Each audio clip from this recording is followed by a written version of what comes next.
Assalamualaikum warahmatullahi wabarakatuh. Selamat pagi, mahasiswa di kelas Kalkulus Berubah Banyak kelas D ya. Kalkulus Berubah Banyak kelas D, pertemuan pertama ya. Pertemuan pertama untuk mata kuliah Kalkulus Berubah Banyak dengan sistem kuliah online ya. Oke. Pada pertemuan pertama kali ini saya akan memberikan kalian terkait bagaimana rencana perkuliahan kita selama 1 semester.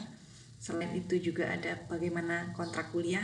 Mungkin ada yang belum pernah mengambil kuliah di mata kuliah yang pernah saya ampu, jadi belum tahu mau saya seperti apa. Jadi nanti saya akan berikan kontrak kuliah agar jelas ya.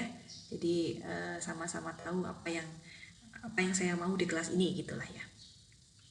Lalu nanti kita akan lanjut ke materi awal, materi pengantar lah, warming up sedikit lah, agar ya mungkin kemarin berapa bulan kalian liburan ya, liburan sejak saya rasa mulai Juni ya, Juni, Juli, Agustus 2 bulan. Nah itu cukup, apalagi posisinya sedang pandemi, gak bisa kemana-mana, di rumah harus di rumah saja. Kita butuh untuk menghangatkan pikiran gitu ya, agar bisa tetap jalan gitu, bisa tetap berpikir, tidak lupa bagaimana menghitung-hitung gitu. Jangan-jangan terlalu lama di rumah jadi lupa bagaimana integral, bagaimana turunan gitu ya. Ini gawat ini, padahal kan mahasiswa matematik gitu ya. Oke, saya langsung masuk saja ke aturan perkuliahan saya dulu. Jadi untuk kuliah kalkulus berubah banyak dengan format kuliah online ini ada beberapa aturan yang ingin saya jelaskan. Jadi yang pertama, mahasiswa harus wajib mengisi presensi kuliah yang saya edarkan sewaktu-waktu di jam kuliah. Presensi ini bisa via e-learning, bisa via Google Form. Nanti kita akan komunikasikan teknisnya lewat grup WhatsApp saja ya. Kemudian untuk yang terlambat mengisi daftar hadir online, misalkan saya beri waktu sampai jam untuk kuliah ini kan mulai jam 9 sampai jam 11.30.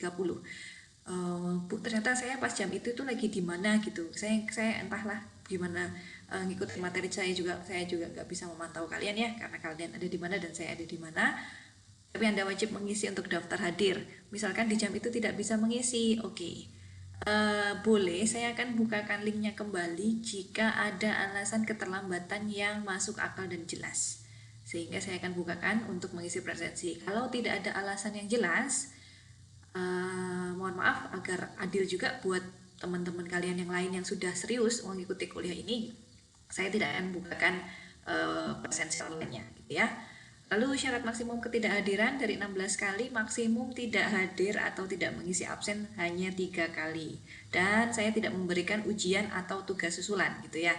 Jadi ketika Anda tidak mengikuti materi yang saya berikan baik via Zoom atau via YouTube gitu ya, ketika ada tugas saya tidak membukakan link tugas susulan. Karena itu merepotkan saya yang pertama, dan yang kedua jadi tidak adil bagi teman-teman yang sudah serius mengikuti kuliah ini gitu ya, versi daringnya. Begitu juga dengan ujian, untuk kuis, untuk UTS, untuk UAS itu akan ada kuis UTS UAS, walaupun saya akan tetap memberitahu 1 minggu sebelumnya apakah minggu depan kuis atau minggu depan UTS atau minggu depan UAS gitu ya. Tapi ketika tidak bisa di pekan itu saya tidak memberikan ujian susulan, jadi tolong dikondisikan sendiri gitu ya. Sistem perkuliahannya bisa pakai Zoom, bisa pakai YouTube atau e-learning. Nanti saya akan jelaskan lebih lanjut di grup WhatsApp saja. Kapan pakai Zoom, minggu ini pakai Zoom kah, atau pakai YouTube kah, atau pakai e-learning, silakan dipantau di grup WhatsApp yang sudah kita buat ya. Lalu akan ada tugas struktur di setiap pertemuan kuliah gitu ya.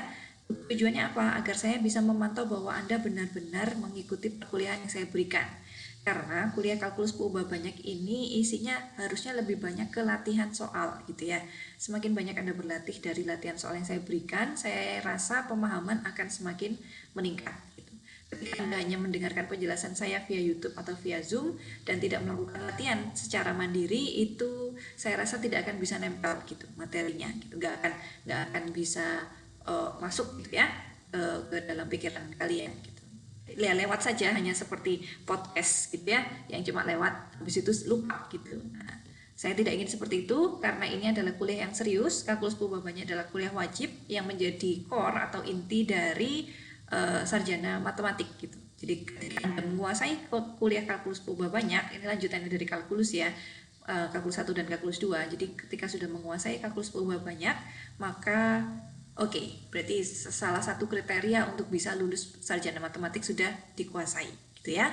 Jadi yang tidak suka dengan hitung-hitung kalkulus ya bertahan saja, bertahan sebisanya ya. Jadi memang harus karena ini mata kuliah wajib, jadi mata kuliah kompetensi lah istilahnya, kompetensi dari sarjana matematik. Jadi harus serius ya. Penilaian ada tugas, kuis, UTS, dan UAS. Tugasnya 20%, kuisnya 20%. Persentase terbesar ada di UTS dan UAS sebesar 30%. Jadi jangan sampai tidak mengikuti UTS dan UAS. Nah, ketika Anda tidak hadir lebih dari 3 kali, maka otomatis Anda tidak bisa mengisi presensi di UAS. Artinya apa? Tidak bisa mengisi presensi, nggak bisa dapat 30% ini ya, itu pun kalau nilainya 100 gitu ya. Jadi sebisa mungkin hadir selalu 100%. Saya tidak mewajibkan absen muka gitu ya. Jadi bisa via YouTube isi absensinya secara online, secara mandiri. Saya rasa bisa diakses dimanapun. Ya tidak akan menyusahkan kalian lah gitu. Dan juga jangan lupa latihan soal. Oh ya, seringkali begini. Kalkulus perubahan banyak ini adalah materi yang cukup integrated gitu ya, cukup materi yang cukup kompleks karena pengembangan dari kalkulus 1 dan kalkulus 2. Bagaimana kita mengembangkan salah satu variabel yang ada di kalkulus 1 dan kalkulus 2 menjadi di dimensi n gitu ya. R-nya kalau dulu R1 di kalkulus 1, kalkulus 2, sekarang di kalkulus perubahan banyak, namanya juga perubahan banyak. Artinya variabel atau fungsi yang berkaitan yang kita bahas di sini adalah di ruang berdimensi n gitu. Jadi bisa 2, 3 dan n dimensi gitu ya. Nah, seringkali ketika konsep di kalkulus 1 dan kalkulus 2-nya tidak matang, maka ketika mengikuti materi kalkulus perubahan banyak itu jadi kebingungan. Karena itu tadi, karena basic di kalkulus 1 dan kalkulus 2-nya tidak kuat gitu ya. Jadi yang merasa tidak matang konsep di kalkulus 1 dan kalkulus 2 bisa membuka-buka lagi catatannya. Atau bisa berdiskusi dengan teman-temannya yang dirasa paham gitu ya. Jadi walaupun kalian kuliahnya online, tetap lakukan diskusi dengan teman yang kalian rasa cocok dan kalian bisa menerima penjelasan dari teman tersebut dengan baik gitu. Jadi belajar mandiri, diskusi mandiri, saya rasa itu memang wajib dilakukan oleh anak tingkat mahasiswa ya, undergraduate student gitu. Dan jangan sampai ada yang meminta ujian, misalkan nilainya Bu, nilai terakhir ketika sudah akhir semester gitu ya, nilai sudah saya launching di e-learning, ternyata ada yang komplain, Bu nilai saya kok, misalkan nilai saya kok C gitu, bisa nggak Bu minta tugas tambahan agar bisa jadi B. Nah ini ya, kayak kondisi-kondisi begini ini saya kurang suka gitu. Kenapa harus meminta di akhir perkuliahan? Harusnya Anda sudah bisa memikirkan, aduh UTS saya nilainya cuma 60, berarti UASnya saya harus ngejar gitu ya. Atau ketika UTS-nya jelek, Bu, boleh ada remedi nggak gitu. Jadi minta perbaikan itu jangan di akhir gitu loh. Perbaikan itu di tengah kuliah atau setelah tugas atau setelah kuis gitu ya. Jadi coba tanyakan saya, Bu, kuis kemarin nilainya gimana Bu? Jelek-jelek nggak? Nah, kalau jelek-jelek boleh nggak Bu kalau ada remedi? Tapi remedinya juga bukan hanya untuk beberapa orang ya. Kalau ada remedi pun akan saya tawarkan untuk satu kelas agar adil gitu. Jadi tidak ada pembedaan antar satu mahasiswa dengan mahasiswa yang lain ya. Jadi kalau ada yang meminta perbaikan nilai di akhir semester ketika saya sudah melaunching nilai akhir, nah ini sudah pasti saya tidak akan memberikan perbaikan nilai. Biasanya juga nilai yang ada di nilai akhir itu sudah saya bantu, dalam artian sudah saya tambah dengan poin-poin, misalkan kehadiran 100%, masih saya tambah absensi dan lain sebagainya. Jadi nilai akhir itu biasanya sudah lebih baik daripada nilai sebenarnya. Jika ada mahasiswa yang meminta perbaikan di nilai akhir, kemungkinan saya akan tawarkan, kalau kamu minta perbaikan di akhir, lebih baik saya buka saja nilai aslinya. Jadi bisa jadi kalau di nilai akhir itu C, nilai aslinya adalah D. Ya sudah, kalau kamu minta itu, saya buka nilai kamu semua, tapi nilai yang saya launch di e-learning, yang saya tulis di Siakat adalah nilai aslinya, bukan nilai yang perbaikan sudah ditambahin bonus lah dari saya, gitu ya. Jadi tolong serius dari awal perkuliahan, gitu ya. Tunjukkan effort atau usaha kalian dari awal perkuliahan. Selanjutnya kita masuk ke silabus perkuliahan kalkulus perubahan banyak. Jadi kita ada 16 kali pertemuan. Saya merencanakan ada 4 ujian, 1 UTS, 1 UAS, dan 2 kali kuis. 2 kali kuis di pertemuan keempat dan pertemuan ke-12 gitu ya. Kuis ini materi ujiannya apa Bu? Kuis itu materi ujiannya adalah 3 materi sebelumnya gitu ya. Kuis yang 1 berarti materi ujiannya adalah materi 1 sampai materi 3. Sedangkan kalau UTS materinya adalah dari materi 1 sampai materi 8, materi 7, sedangkan UAS dari materi 9 sampai materi 15. Jadi materi setelah UTS gitu ya, biar tidak terlalu bingung juga kalian belajar apa gitu. Jadi ini topik-topik yang akan saya bahas. Pertemuan hari ini kita akan membahas tentang irisan kerucut, bagaimana elips, hiperbola, parabola. Mungkin Anda sudah pernah belajar parabola, mungkin ada yang belum pernah mendengar hiperbola atau elips. Nah, kita akan bahas persamaan parameter dan lengkungan ini kemungkinan tidak saya masukkan di sini, akan saya masukkan di pertemuan selanjutnya saja. Jadi biar tidak terlalu penuh gitu ya, tidak terlalu pusing gitu kalian. Lalu pertemuan kedua dan ketiga saya akan bahas fungsi 2 variabel terkait dengan perumuman limit, aturan limit dan kekontinuan di fungsi 2 variabel, begitu juga turunannya. Jadi kalau fungsi 1 variabel kita hanya punya 1 jenis turunan, sedangkan di fungsi 2 variabel kita punya 2 jenis turunan. Jadi ada namanya turunan parsial dan turunan total. Namanya juga variabelnya ada 2, berarti bisa jadi diturunkan terhadap, misalkan 2 variabel itu X dan Y, bisa diturunkan terhadap X, bisa diturunkan terhadap Y. Lalu ada juga namanya turunan total. Nah, ini adalah kombinasi dari turunan X dan turunan Y gitu ya.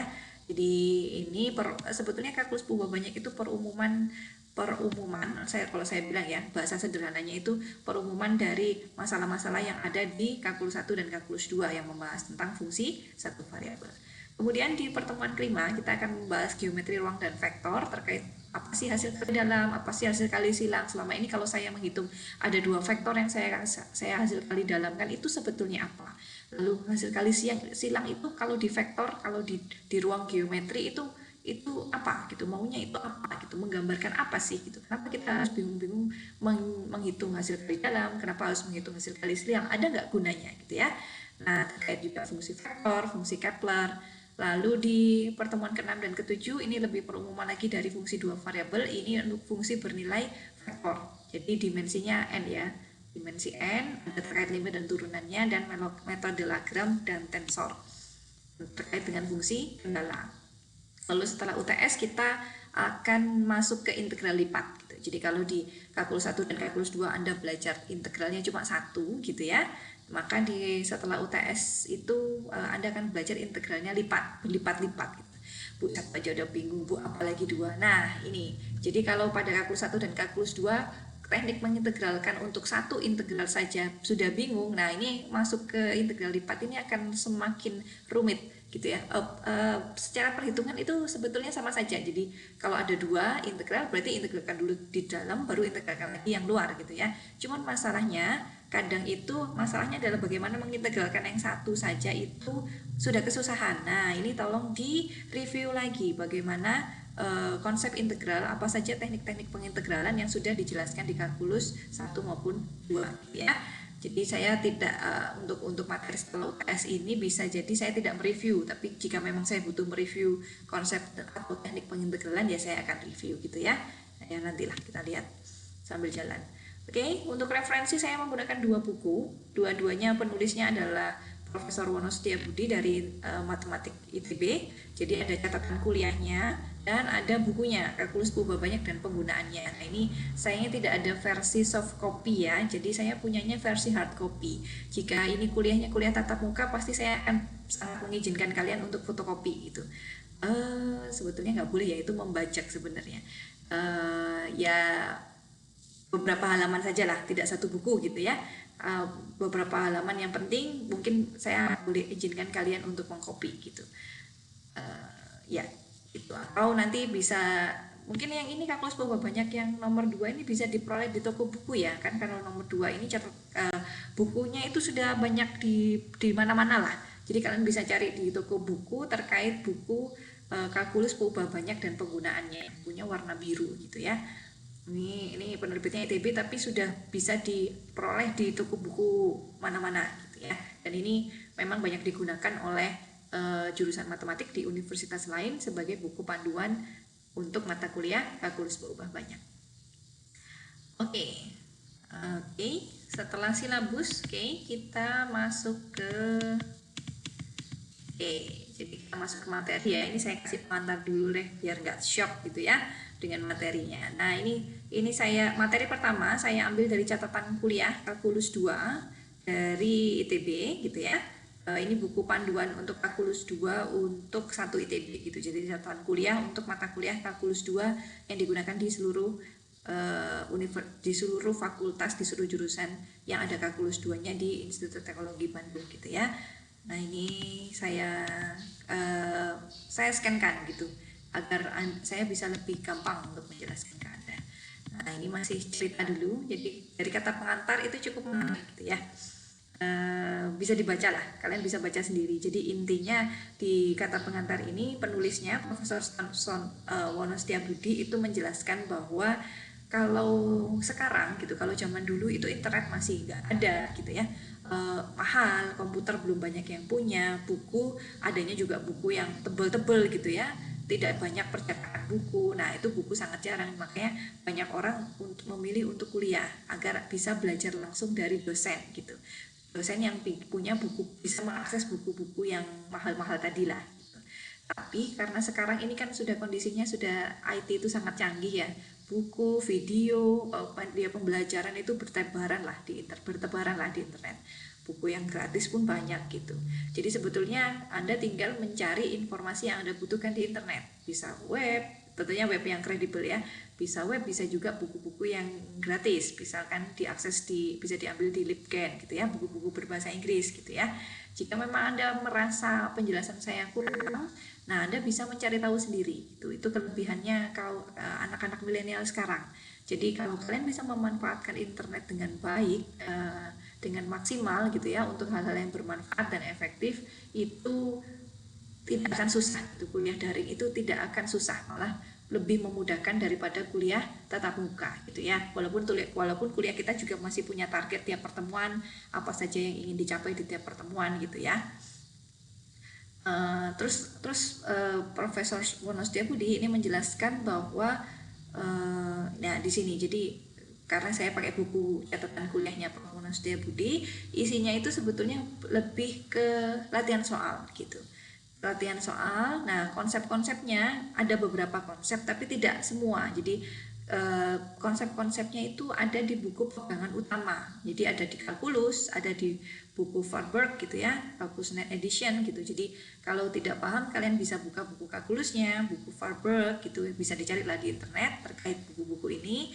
Lalu di kuliah ini kita coba untuk mengambil intisari gitulah dari buku-buku tersebut. Kita bahas soal-soal yang memang menarik gitu, menarik dan penting untuk dibahas gitu.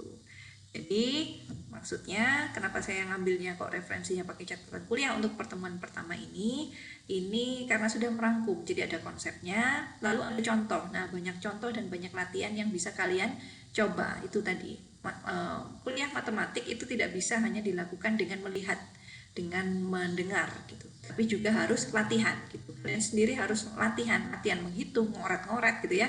Itu memang yang harus dilakukan oleh mahasiswa matematik gitu. Jadi jangan pernah berharap bahwa Anda kuliah matematik Anda hanya mendengarkan dosen ceramah gitu. Itu tidak mungkin, karena kalau kalian hanya mendengarkan dosen ceramah dan tidak pernah latihan, konsep yang diberikan oleh dosen tidak akan pernah menempel di pikiran Anda gitu ya. Ya cuma lewat aja gitu. Jadi latihan soalnya nanti akan diberikan dan silahkan dicoba ya gitu. Oke, kita masuk ke materi pertama terkait irisan kerucut. Oke, kerucut ya, kerucut tumpeng gitu ya, bayangan kalian kan gitu ya, kerucut itu tumpeng gitu. Ya, itu kerucut, betul. Tumpeng itu adalah salah satu bentuk kerucut gitu ya. Terus irisan kerucut maksudnya apa, Bu? Oke, nanti ada geometrinya. Urusan definisinya itu bukan definisi. Jadi sebetulnya apa sih yang akan dipelajari di materi irisan kerucut? Kita akan mempelajari persamaan dengan bentuk ini. Dua variabel bentuknya adalah ax kuadrat plus bx y plus cy kuadrat plus dx plus ey plus f sama dengan 0. Dengan a, b, c, d, e, f itu adalah konstanta, jadi bernilai konstan gitu ya. Jadi variabelnya adalah X dan Y. Nah di sini X dan Y-nya itu derajatnya derajat 2 dan ada perkalian XY, artinya nonlinear. Nah ini adalah variabel persamaan dua variabel dengan derajat 2 gitu ya. Nah ini akan kita pelajari secara umum. Kemungkinan bentuknya kalau saya punya persamaan seperti ini itu kemungkinan apa saja gitu. Jadi secara sederhana grafik dari persamaan satu itu dapat digolongkan menjadi ada lingkaran, ada parabola, ada hiperbola, ada sepasang garis dan lain sebagainya.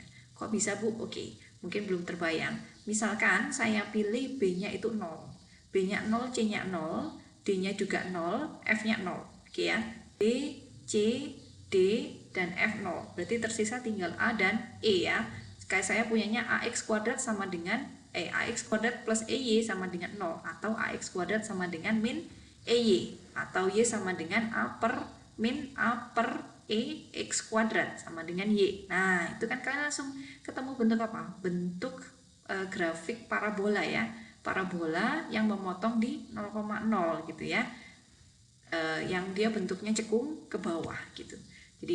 Jadi paling gampang lihatnya parabola ketika mengambil B-nya 0, C-nya 0, D-nya 0, F-nya juga 0, atau F-nya juga bebas boleh sih. B, C, dan D-nya 0. Nah itu akan kalian bisa otak-atik, jadi Y sama dengan min A per E X kuadrat min F per E gitu ya. Nah itu akan menjadi bentuk parabola. Selain parabola ternyata ada bentuk lagi namanya lingkaran. Lingkaran itu berarti ketika B-nya ini B-nya 0 ya, betul. Ya, B-nya 0, D dan E-nya tidak 0, F-nya juga tidak 0. Nah, itu akan persamaan umum dari lingkaran gitu ya.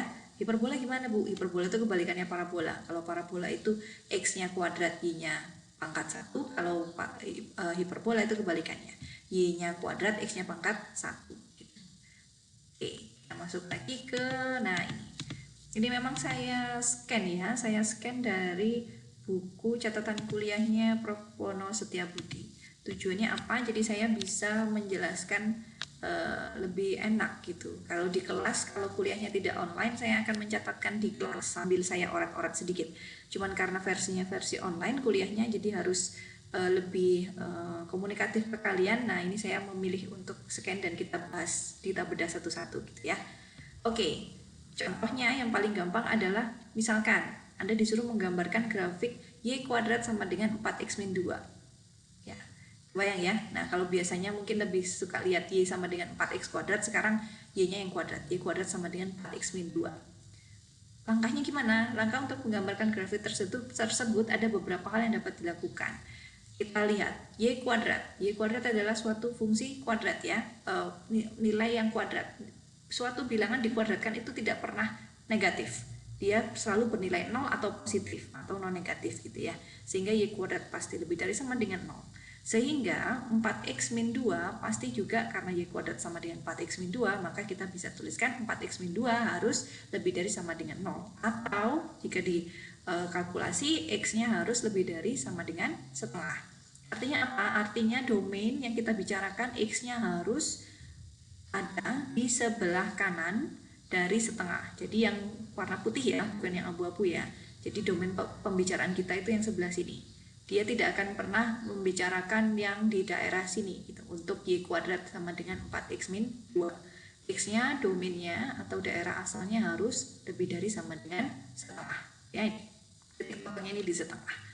Kemudian langkah selanjutnya apa? Karena ada Y kuadrat sendiri, maka dengan mengganti Y dengan min Y, kita juga peroleh hasil yang sama. Artinya Y kuadrat sama dengan 4X sama dengan yang ada. Ya, karena kan maunya Y juga kita negatifkan juga tetap aja ya 4X min 2.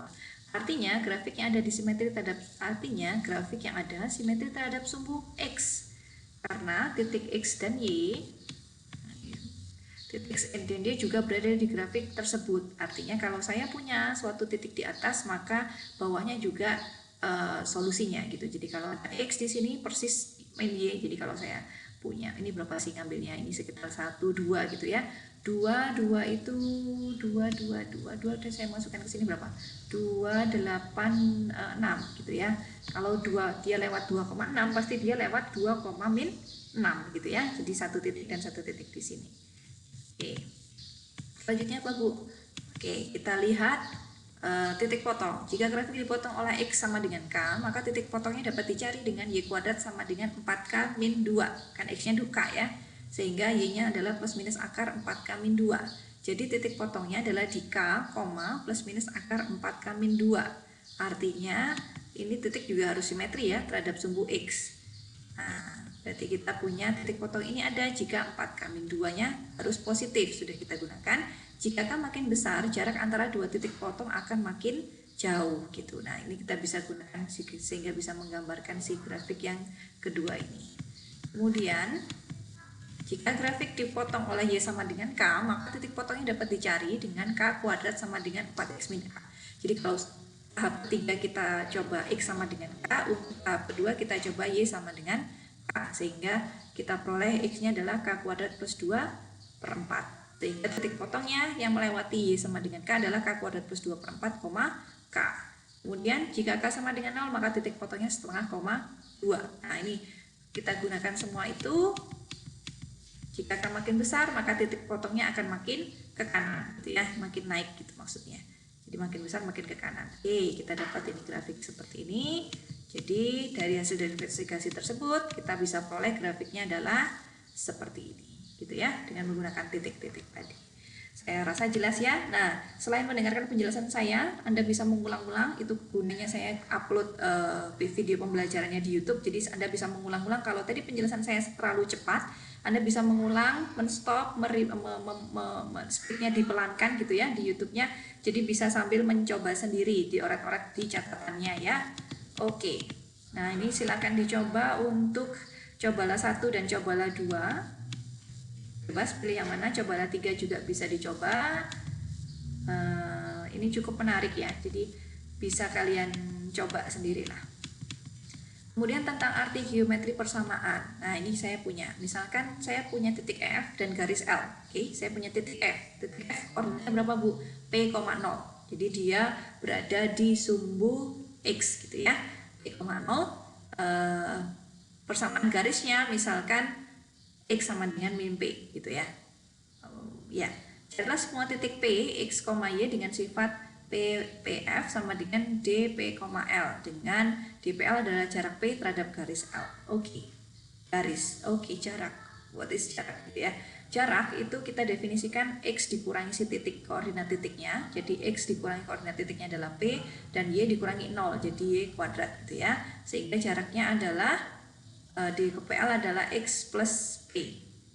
Dengan demikian saya jarak D adalah modulus X plus P, sehingga saya peroleh hasilnya jaraknya seperti ini ya, disama dengankan saja, dikuadratkan kanan kiri, lalu disederhanakan saya peroleh Y kuadrat sama dengan 4PX gitu ya. Ini plus ya, maaf tidak terlalu kelihatan ya. Tuh, yang ini plus. Oke, kemudian Anda bisa mencoba coba 4 gitu ya. Nah, ini kaitannya dengan vertex gitu. Ini bisa kalian coba. Titik vertex yang gimana sih Bu? Aduh, nggak ngerti Bu. Titik vertex itu titik yang dia muternya gitu, titik-titik pusatnya gitu. Titik fokus, titik arah ini apa sih Bu? Nah, ini ya, garis L disebut sebagai garis arah dan F disebut sebagai titik fokus. Perhatikan bahwa persamaan parabola mempunyai garis arah X min P dengan titik fokus P,0. Titik 0,0 disebut titik vertex atau titik ujung. Jadi titik vertex, titik ujung bedakan dengan titik fokus ya. Titik fokus adalah F. Nah, itu silakan dicoba persamaan. Cobalah 5 dan cobalah 6, cobalah 7, 8, 9, 10 gitu ya. 12. Oh, ini ada gambar yang saya lewat sebetulnya. Ya, oke lah. Enggak apa-apa. Oke, nah ini maksudnya nih. Ini adalah elips dan parabola. Oke, ini saya lewat saja yang ini. Intinya adalah, nah ini intinya. Intinya adalah ini bagaimana memperoleh persamaan garis ini, gitu ya. Dari persamaan garis ini itu apa sebenarnya? Persamaan garis ini itu adalah persamaan elips atau persamaan hiperbola. Ini adalah bola ya, bola dengan A-nya 5, I-nya 0,1, I-nya 0,9. Yang ini adalah persamaan, ini persamaan, sebenarnya ini persamaan elips ini. Ini persamaan elips. Elips yang ini itu jarak ini ke sininya itu 1 ya. Oh 2, sorry. Jadi jarak 0 ke, jadi pusatnya di 0, jarak 0 ke diagonal atasnya itu 2, sedangkan yang ke kanan ini dia 5 ya. Jadi jaraknya 5. Jadi ini jari-jarinya ke sini 5, jari-jari ke sini 2. Bedakan dengan lingkaran. Lingkaran itu jari-jari ke kiri dan jari-jari ke atas bawah itu sama. Tapi kalau elips, jari-jari ke atas dan jari-jari ke kanan itu berbeda. Itu jadi makanya bentuknya menjadi elips. Nah, ini ada 2 elips, yang di tengah itu jari-jari ke atasnya 2, sedangkan yang lebih besar itu jari-jari ke atasnya sepertinya ini 4 ya.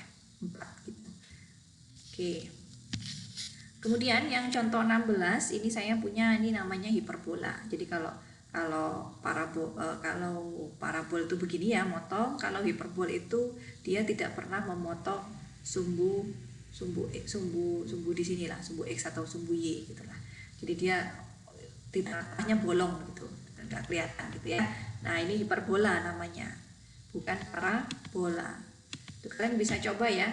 Nah, untuk ini bisa kalian gambar pakai tangan, dicoba-coba sendiri di grafik pakai tangan. Kalau untuk mengecek hasil grafik tangan kalian bener nggak Bu, saya kok nggak yakin hasilnya bener atau enggak. Kalian bisa gunakan software, banyak software yang ada di internet ya, bisa Wolfram, bisa Plate Kurva, bisa kalau saya ada yang saya install sendiri agar walaupun saya nggak connect internet bisa menggunakan itu, saya ada Maple gitu ya.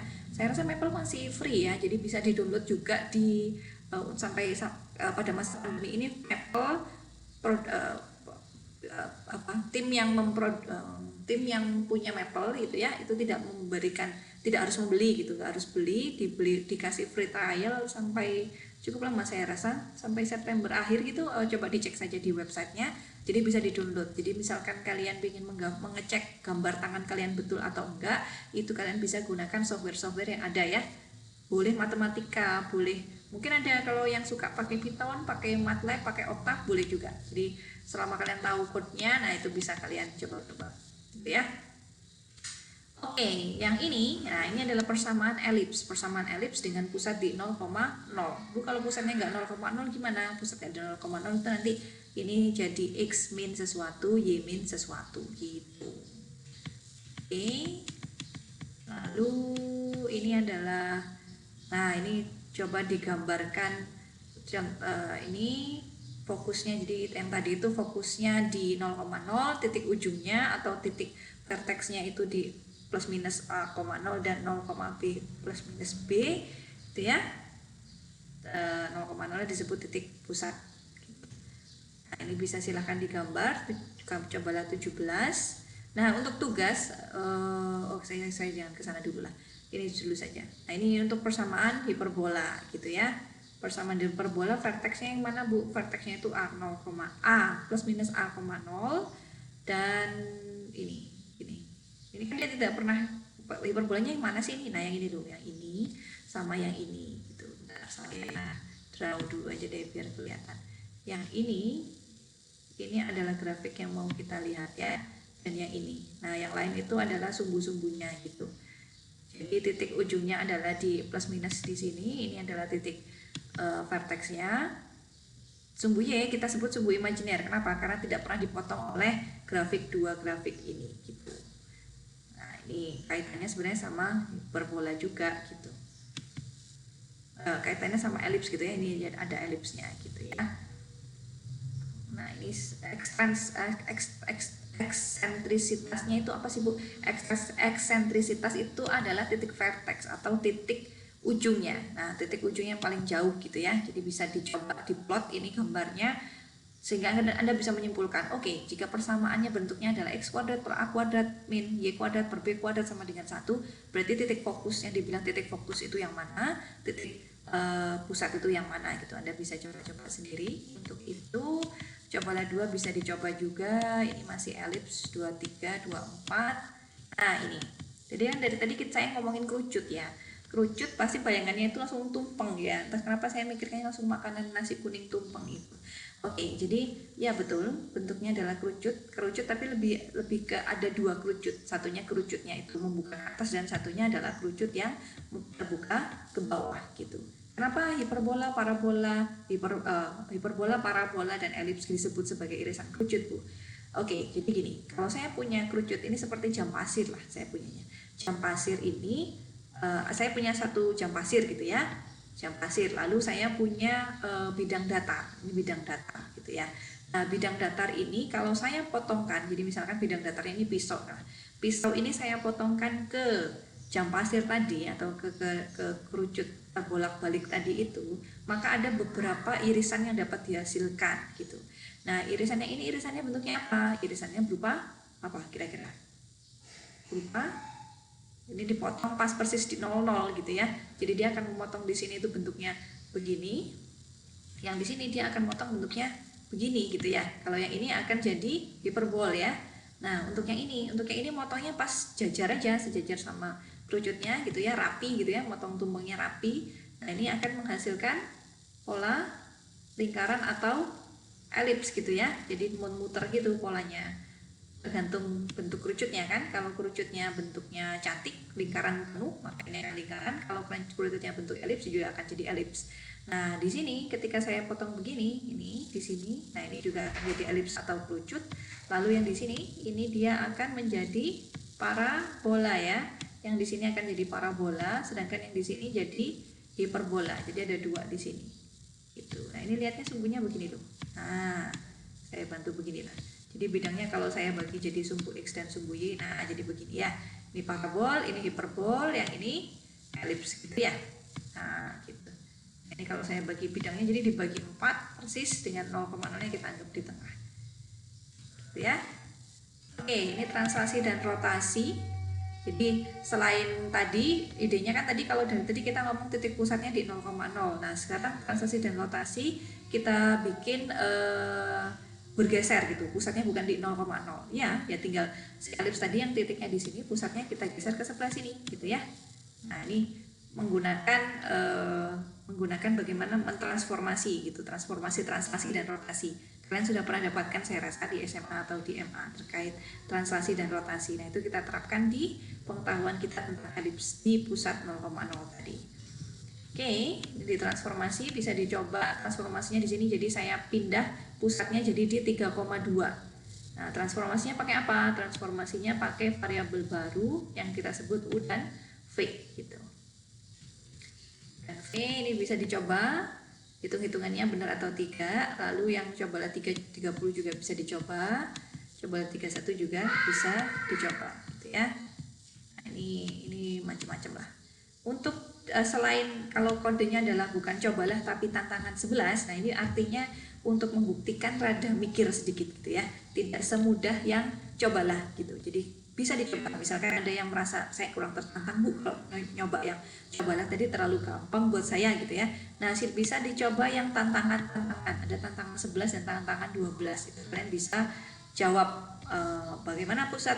Jadi ini perumuman sebenarnya, tantangan 11 itu perumuman dari semua cobalah yang sudah kalian coba tadi gitu. Oke, lalu tantangan 12 ini menggunakan transformasi yang berbeda. Jadi digunakan koordinatnya berupa koordinat polar.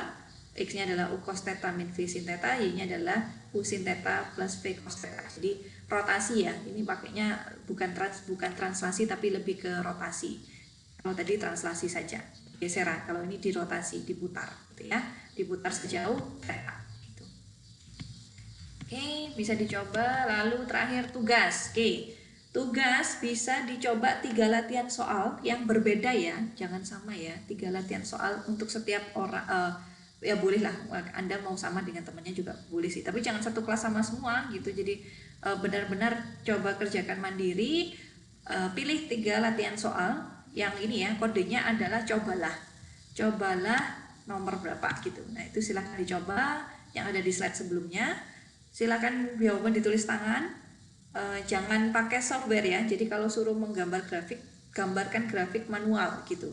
Lalu tulis tangan, lalu kalian scan dan diupload menjadi satu file RAR atau satu file PDF ke e-learning masing-masing sebelum jam 11.30. ada maksimum file yang maksimum kapasitas file yang bisa diupload adalah 5 MB gitu ya, 5 MB. Nah, jadi hati-hati harus nguploadnya di bawah 5 MB. Ini saya tulis nggak bisa ya. Ya ini saya nggak pakai pen tablet jadi agak jelek gitu tulisannya. Jadi ini megabyte gitu ya. Sebelum jam 11.30 ya, gitu saja. Jadi silahkan dicoba gitu. Nah, nanti jika memang kita perlu ada pembahasan akan saya lakukan pembahasan. Oke, begitu. Saya rasa kuliah hari ini silakan lebih banyak latihan soal yang akan saya berikan memang untuk kalkulus berubah banyak. Karena untuk level anak undergraduate student, ketika saya terlalu banyak memberikan konsep itu jadi menguap ya konsepnya, akan lebih membekas di ingatan kalian bagaimana kalian menyelesaikan latihan-latihan soal yang diberikan gitu. Jadi lewat latihan soal itu akan lebih menempel gitu di pikiran kalian. Begitu, saya rasa begitu kuliah hari ini. Jangan lupa mengisi absensi dan mengumpulkan tugas sebelum jam 11.30. Saya akhiri kuliah online hari ini. Wassalamualaikum warahmatullahi wabarakatuh.